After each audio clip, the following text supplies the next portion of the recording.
આગળ વાત કરીએ હવે ડાકોરની મુશળધાર વરસાદથી ડાકોરની સ્થિતિ વધુ વિકટ બનવા પામી છે। ડાકોરમાં મુશળધાર વરસાદને કારણે અનેક પારાવાર મુશ્કેલી સ્થાનિક લોકો વેઠી રહ્યા છે। ડાકોરના અનેક વિસ્તારો કે જ્યાં જળબંબાકાર થયો છે, મંદિર જવાના માર્ગ ઉપર અત્યારે જાણે કે નદી વહેતી હોય તે પ્રકારના દ્રશ્યોનું નિર્માણ થવા પામ્યું છે।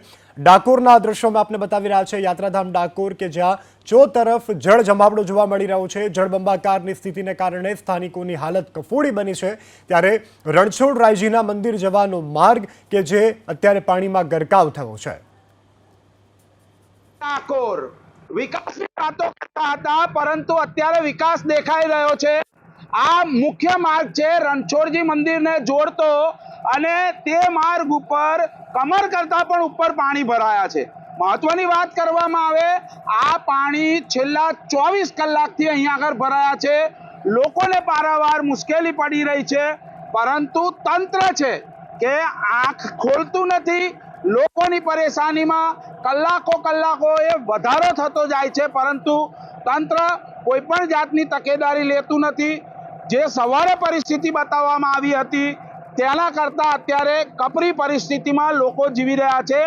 સવારે જે બતાવવામાં આવ્યું હતું તેમાં ઘૂંટણ સુધીના પાણી હતા, પરંતુ હવે આ પાણી કમર સુધીના થયા છે। કહી શકાય કે તંત્ર છે કે તંત્ર પાણીનો નિકાલ નથી કરી શકતું। છેલ્લા 12 કલાકથી વરસાદે વિરામ લીધો છે, પરંતુ 24 કલાકથી આવી જ હાલત સુપ્રસિદ્ધ યાત્રાધામ ડાકોરની જોવામાં આવી છે। મહત્વની વાત કરવામાં આવે, કરોડો રૂપિયાની ગ્રાન્ટ અહીં આગળ આપવામાં આવે છે, પરંતુ કામગીરીના નામે શૂન્ય।